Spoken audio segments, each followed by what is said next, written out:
Welcome to Sympiphany, a Baltimore Symphony Orchestra podcast. I'm Jennifer Barton, Senior Vice President and Chief Revenue Strategy Officer at the BSO. In my role, I get to hear stories and ideas from our musicians and audiences about how music shapes their lives. Today, we've got Mark Hanson, President and CEO of the BSO, on the podcast, and we're talking all about the concert experience. We cover a lot of ground, including how he built a lifelong love of music by attending concerts from a young age, what he looks out for at a concert now, and the differences between Meyerhoff and Strathmore from a listener's perspective. Let's get right into it.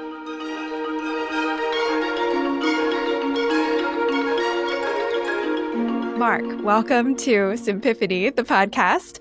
We're really happy to have you here. One of the things that you have a lot of experience in doing in your 20 years plus of managing orchestras is attending. You could even call yourself a professional concert-goer at this point. Give us a background of your experiences going to concerts. Thanks, Jennifer. Great to participate in this newly launched podcast here at the BSO. Congratulations on the launch and the first few episodes, which I've really enjoyed listening to and watching. So I really have to go back even before I became a professional concert goer and reflect on the many, many concerts that I attended as a child, because I can draw in a straight line between those childhood concert experiences and, of course, my childhood experience learning to play the cello. I go to the experience of being taken to Boston Symphony concerts, both at Symphony Hall in Boston and at Tanglewood in the Berkshires, from a very, very early age. I suppose my public school system took us to BSO, the other BSO concerts. But what I really remember more than anything is accompanying my mother, who has been a lifelong audience goer, in addition to being a piano teacher and a church organist at various points in her adulthood. And I'll cherish those memories, for my entire life. And as I said, draw a link between the exposure that she provided me as a young cellist to my decision many, many years later to become a professional concert goer, to become an orchestra administrator and dedicate my life to making sure that audience members, new and long-term, are excited to engage with a symphony orchestra and have this opportunity to hopefully have their lives impacted, maybe even transformed by the experience, the collective experience of hearing a symphony orchestra. I think that a lot of people have those through lines from childhood, and that's such a great thing to hear about always. It's interesting, too, how your first impressions as a child are probably pretty different from once you kind of come to the orchestra all the time. And I'm just curious, now when you walk into the hall, what do you notice about the experience? There may not be as many differences as you would think between my early childhood experiences of going to a concert and my experiences as, a grown adult. If I've never been to a particular concert hall before, I find myself marveling at the architecture and trying to imagine what the orchestra will sound like before a note has even been played. In, a familiar hall, such as the Meyerhoff or Strathmore, I appreciate the architecture because I love the halls so much.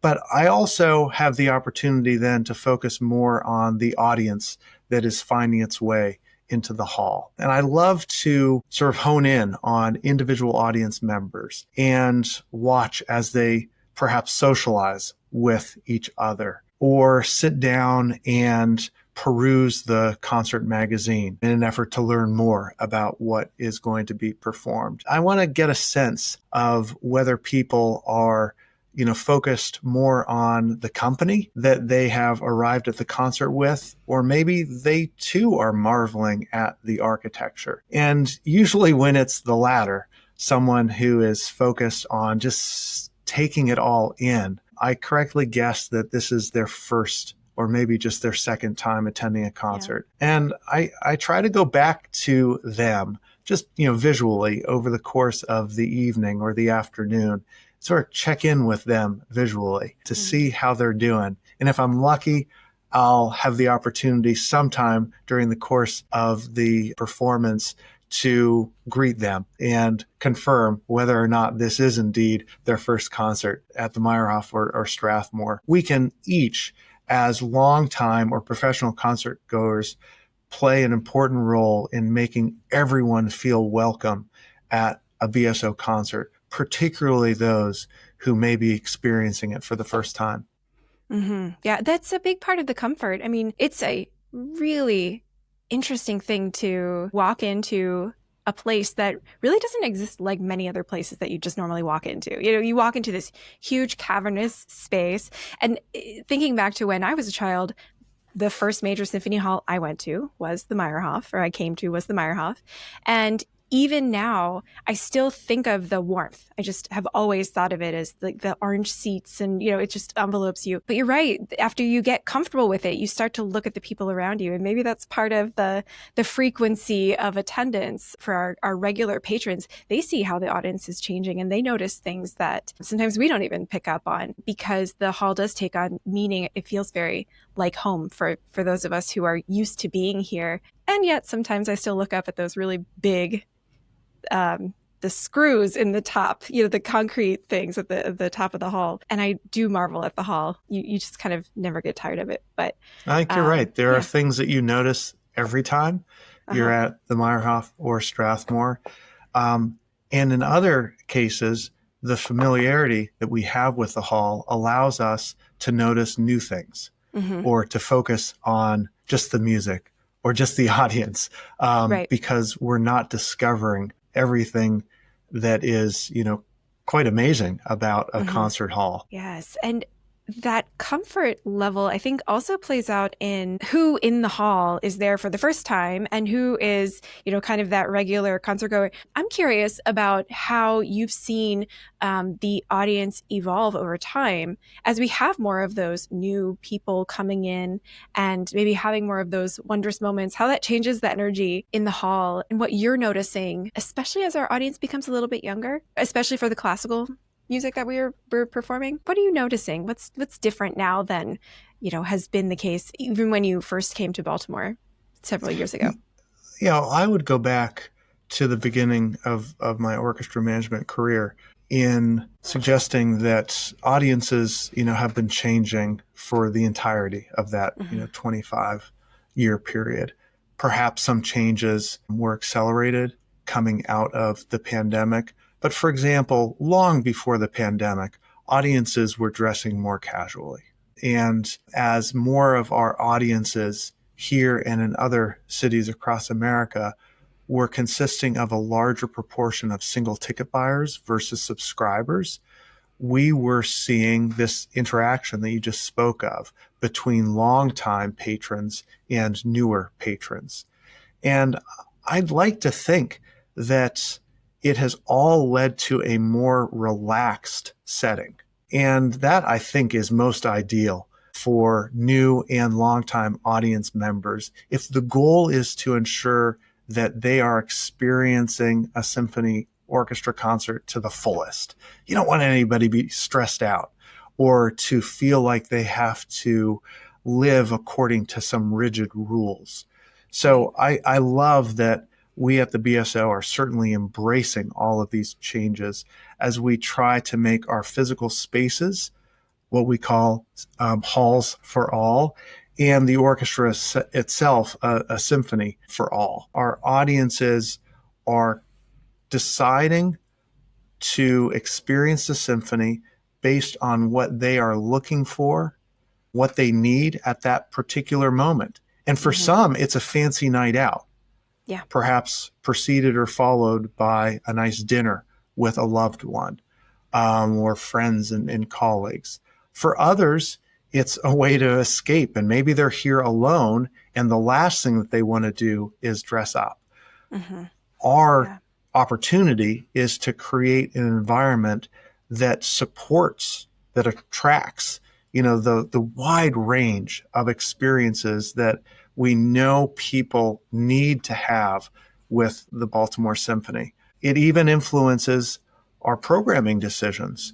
just think how much time we spend creating programs with a lot of intentionality that not only celebrate this incredible music that has been around for the ages or that is just being premiered, but we're thinking about how pieces fit together and tell a story or help to celebrate a particular moment. And I think that is all because audience members, well, they deserve as much as we can give them, but they're also expecting more from a symphony orchestra. They want to be embraced for who they are, and they don't want to feel like they have to conform to a rigid programmatic approach or just concert-going approach. And that's the magic when we as an administrative team feel like we've gotten it right, that we're instituting policies, that we're programming concerts that make sense for the patron and that leave feelings of goodwill and excitement and a genuine interest to get back as a patron as soon as their schedules allow. Right. Yeah. It's interesting because as a team that's been working in the front of house space, you always see the people who show up in the gowns and you're like, I bet this is their first time here. I bet they're on a date. I bet he's really trying to impress her or whatever. And then you also see the people who are like, you know what? I decided to come to this concert 45 minutes ago and, just came in whatever, I had on. And both of those things are fine. And I think that that's a really beautiful, a beautiful way that people show up in the symphony space. It's also interesting actually inside of the hall because of those different norms around concert going. And I want to talk about the experience of listening to a performance because that's obviously the thing that you're there to do. But what we also notice is that when people don't know those norms, they kind of bump up against each other. I'm thinking of people who are listening to this podcast and are like, yeah, but this person's like whispering beside me or they have their ice. We hear about this a lot. I kind of struggle with how to respond to that because there is a comfort piece, but I also think that people maybe don't always realize that these really incredible places that we're sitting in have been very finely tuned for exactly the purpose of us sitting there and listening. Even the smallest sounds add to the space. And so,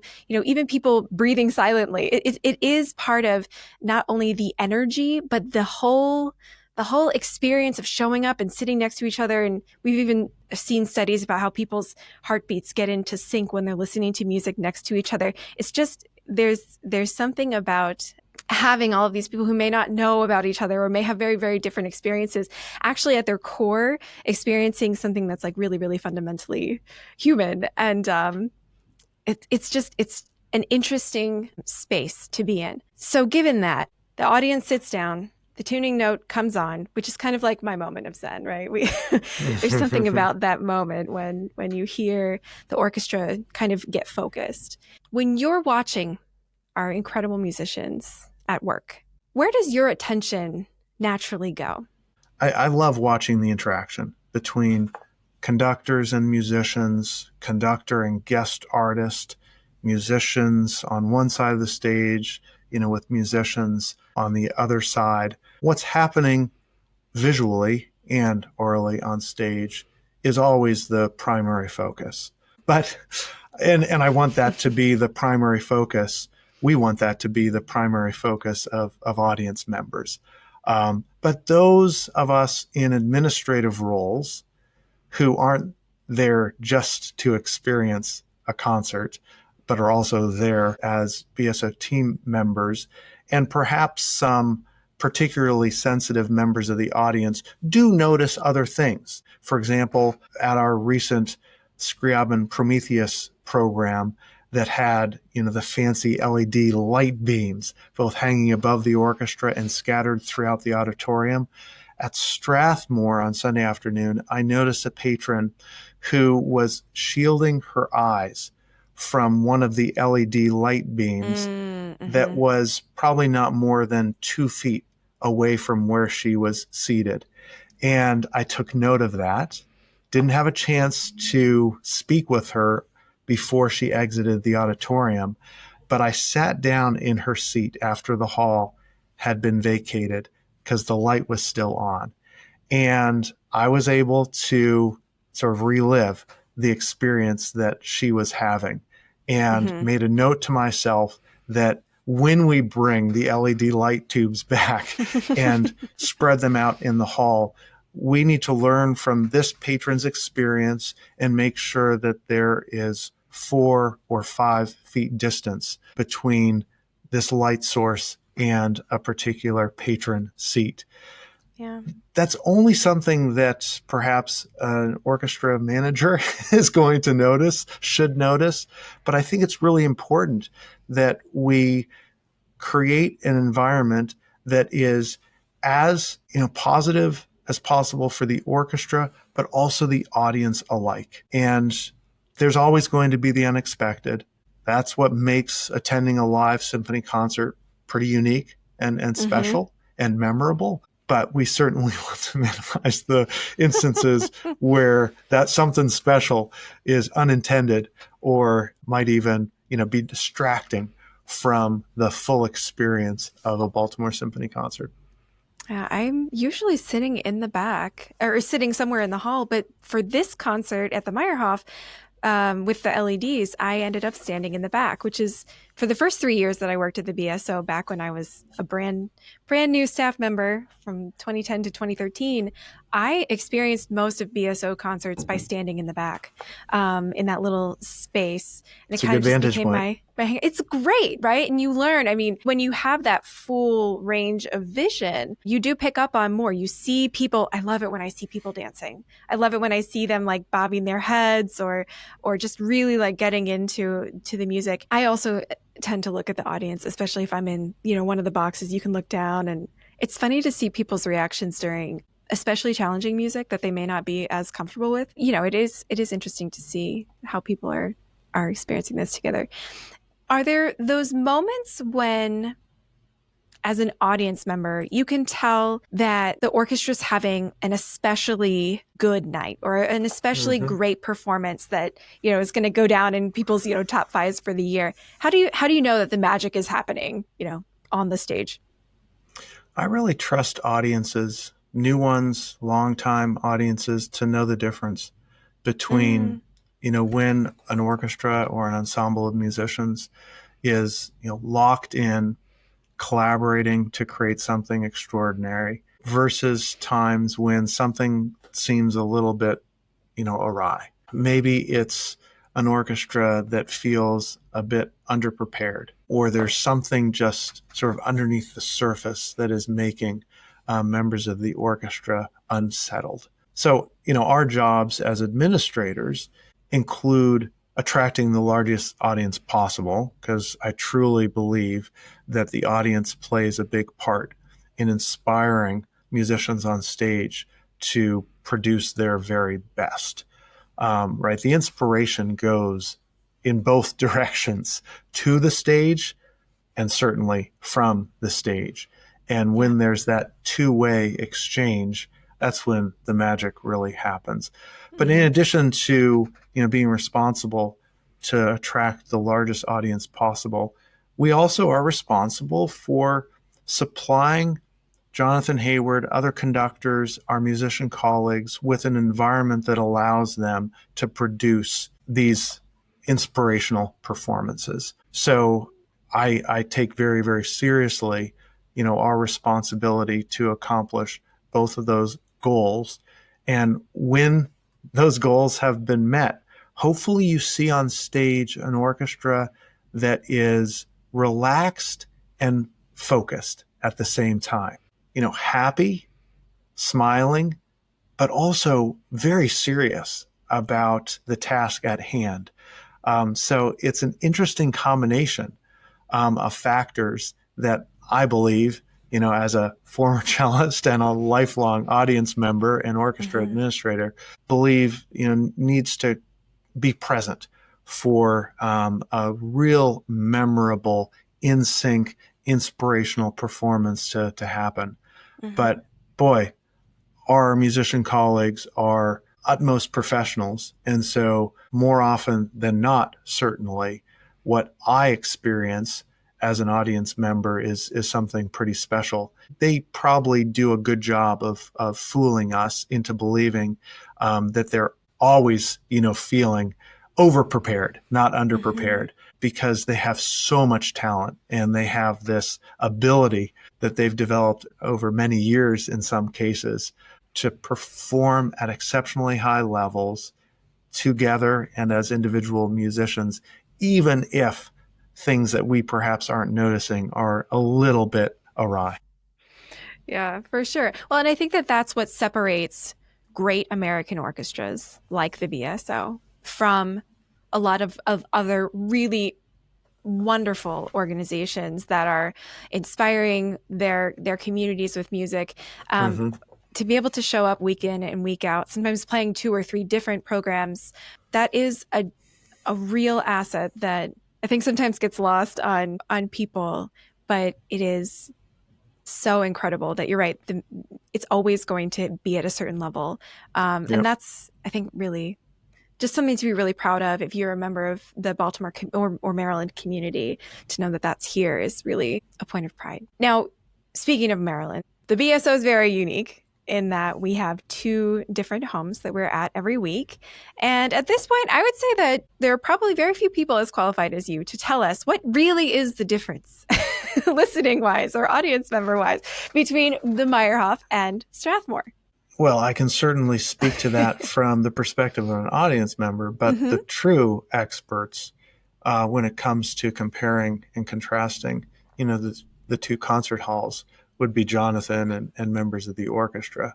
But from an audience perspective, I have the opportunity to hear most of our weekly concert programs performed in both halls. And it allows, me to brag to audience members and non-audience members that the BSO performs in 2 of America's best concert halls, and audiences, in both markets are the true beneficiaries. But it's also an opportunity for us to encourage some of our audience members to join those of us on staff to, from time to time, compare, contrast performances of the same program in both halls. Maybe we can create a 2-hall club that provides special bonus treats to those who do that on occasion. Because I'd love to challenge audience members to come onto your podcast and share their experiences listening to the same, let's say, Shostakovich Symphony or Beethoven Symphony in both halls. I personally find the Meyerhoff to be sort of a rounder sound that embraces the listener, whereas the Strathmore experience sometimes feels like Strathmore visually embraces, the audience because it's just stunningly beautiful. But at the same time, does a slightly better job of bringing out the many component parts that make up an orchestra. So the Meyerhoff, a rounder, not necessarily fuller sound, but very blended sound. Whereas Strathmore, whether it's the first or the second performance that I'm hearing that week, allows at least me as a listener to hear, yes, still a blended sound, but individual instruments or sections of the orchestra with a little bit more clarity. But boy, I truly don't have any complaints about either hall because I love them so much. And I take it upon myself to remind members of the orchestra, members of the team, of just how privileged we are, even though it does, require extra effort to get to and from not just 1, but 2 concert halls every week. Because I truly believe that that's one of our competitive advantages as an institution, to not only be bringing our performances so close to 2 different markets every week, but to have the challenge every week as administrators and as musicians of thinking about, okay, how do we create the best performance in both halls? As musicians, how do we create the best experience for patrons as administrators in two, different neighborhoods, two different parts of the state? And I truly believe that because we have to do both each and every week, we do each better than we would alone. We've definitely heard that feedback. And I mean, I love that idea. If anybody's listening to this and you want to be part of this 2-hall club, we can have a panel discussion. We're going to do it back here. We'll come up with a concert this spring, one that will be really good to hear in both venues. And we can get into it because I think it's rich. The other thing that's really interesting to me, this is getting a little bit out there, but I think about the community that gets brought together kind of asynchronously by having multiple performances of any given concert. And I think about the fact that people who live in communities that really don't overlap that much, they have similar experiences. They involve the same core of the orchestra. And I think that there are not that many experiences that happen like that. It's kind of like when you have an artist that goes on tour in a bunch of cities, you feel connected to what happened in those other places. I wonder what it means to have, two very substantial areas of our state really be lit up by this interaction on a regular basis. I think it really matters in the story of the state and our communities and the arts. So you've been to, at this point, many concerts. How do you keep that experience fresh? What keeps that something that you continue to look forward to? Yeah, I don't think I would be working for a symphony orchestra today if I didn't have that deep love of symphonic music. So that's the primary reason why going to concerts in, my early 50s is as interesting as it was when I was a teenager or in my 20s, as I went from being a college student to being a professional orchestra manager.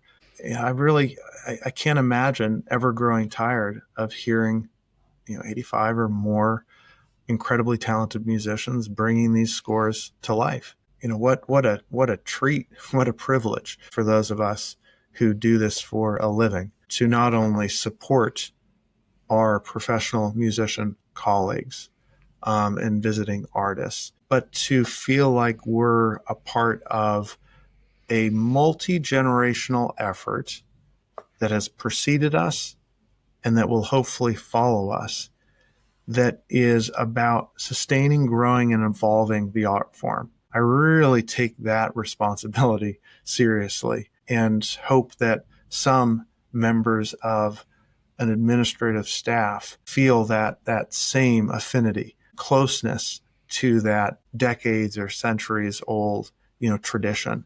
It's hard work to attract attention from new and even long-term audience members in this complicated and fast-moving world. So that continues to not only drive me, but to keep the concert-going experience for myself fresh, because not only am I personally benefiting from a live performance that I'm attending, it always serves as further motivation to me to continue rolling up the proverbial sleeves to think up new or expanded ways to have more success, attracting, more listeners, more fans to this art form. So I don't have any problem whatsoever keeping the concert experience fresh and exciting in my own life because of how much it benefits me, whether I'm hearing a piece for the first time or for the 100th time. But it's also a new experience every time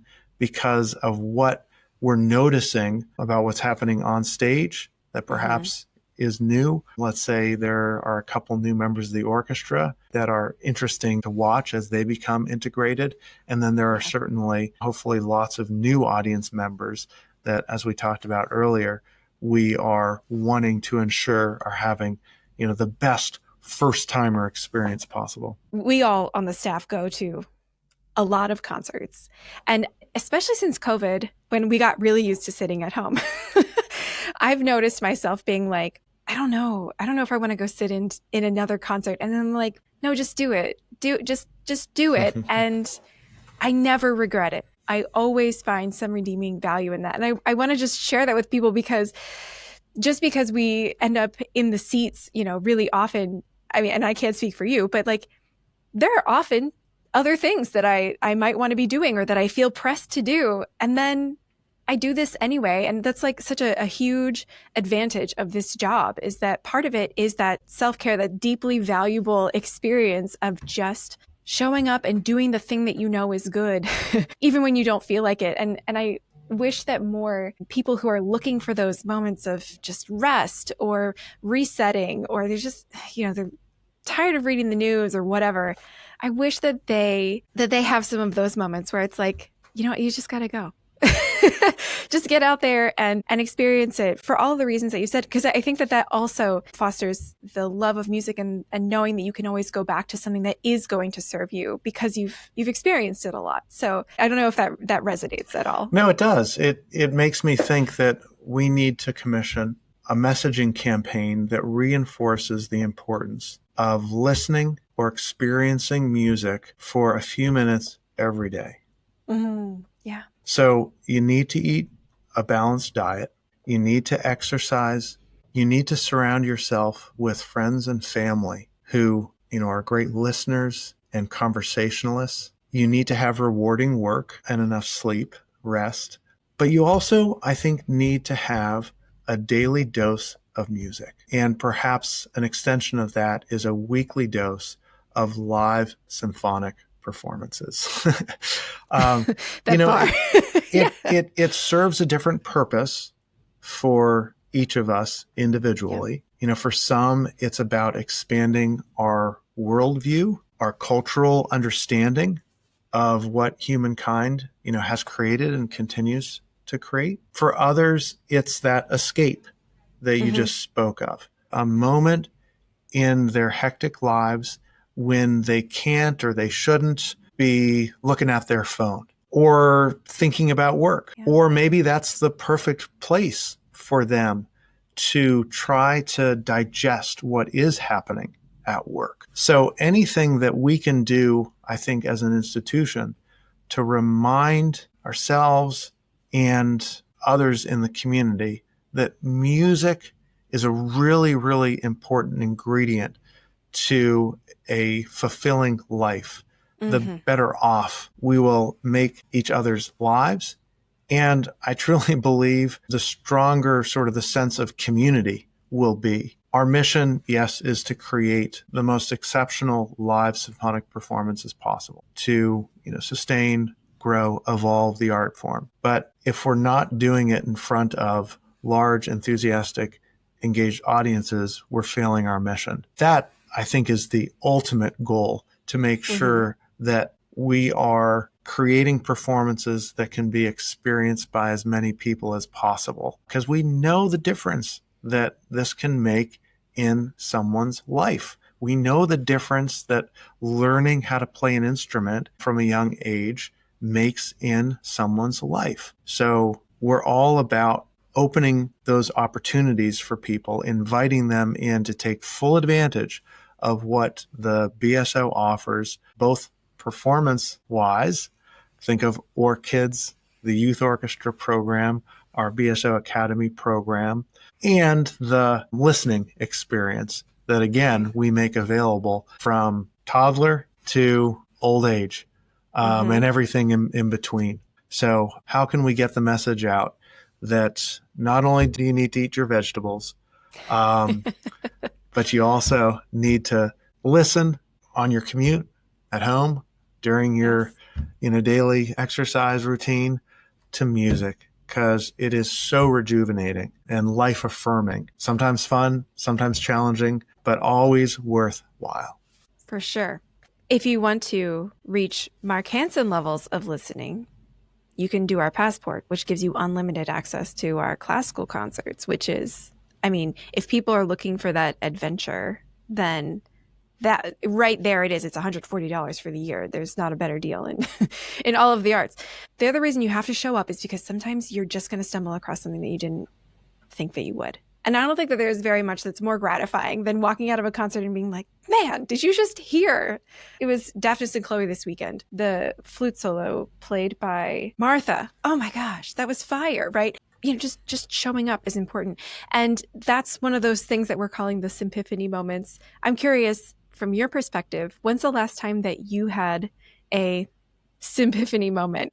Oh, I frequently pinch myself. That's sort of how I know I'm experiencing one of those moments when I'm just reminded of how special the experience is or how remarkable a sound that I've just heard is. I'm also reminded of a special moment recently when seeing BSO musicians collaborating with Chinese musicians when we were in Xiamen, Baltimore's sister city, recently celebrating the 40th anniversary of that sister city relationship. And it was, again, one of those pinch me moments when I was reminded of how, you know, this universal language that is music not only brings audience members together, but it brings performers together that otherwise wouldn't know each other. And that in this very fragmented world, we need those experiences that draw us closer, not further apart from each other. So